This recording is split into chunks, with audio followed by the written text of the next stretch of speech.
রাধে রাধে ভক্ত বন্ধুরা, গবলু ব্লগস চ্যানেলে নতুন একটি ব্লগে তোমাদের সকলকে অনেক অনেক স্বাগত। 12ই সেপ্টেম্বর আমার কোল জুড়ে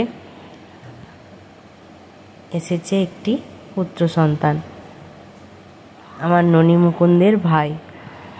তো তারই আজ 6 দিন সেটেরা পুজোর জন্য সমস্ত কিছু আয়োজন করে নেওয়া হচ্ছিল। যা যা নিয়ম ছিল আমার বড় জেঠিমা সমস্ত কিছু মেনে সেই সব নিয়মগুলো পালন করছিল।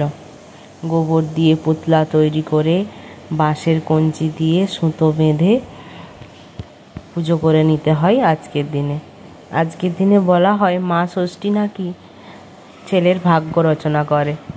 তো ভগবানের কাছে একটাই প্রার্থনা করি, ও যেন মানুষের মতন মানুষ হয়, ও যেন কৃষ্ণ ভক্ত হয়,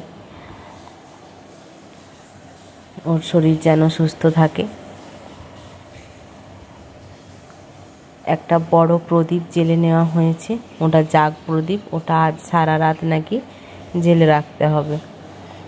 আর ওই যে দেখতে পাচ্ছেন দোয়া তার কলম দেওয়া হয়েছে, ওটা দিয়েই নাকি ভাগ্য বিধাতা আজ ওর ভাগ্য লিখে দেবে।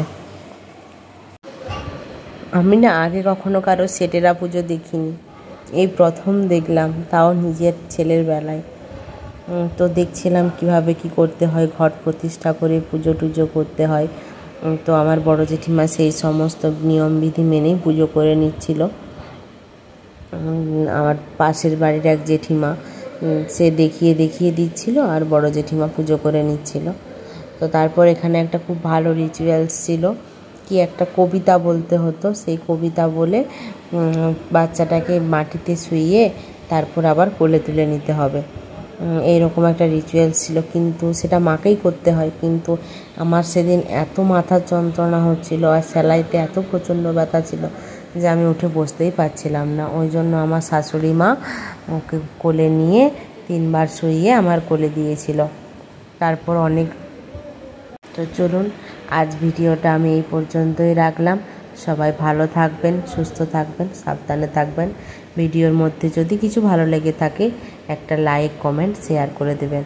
আর সবাই আমার ছেলেকে অনেক অনেক আশীর্বাদ করে যাবেন, ও যেন মানুষের মতন মানুষ হয়। রাধে রাধে।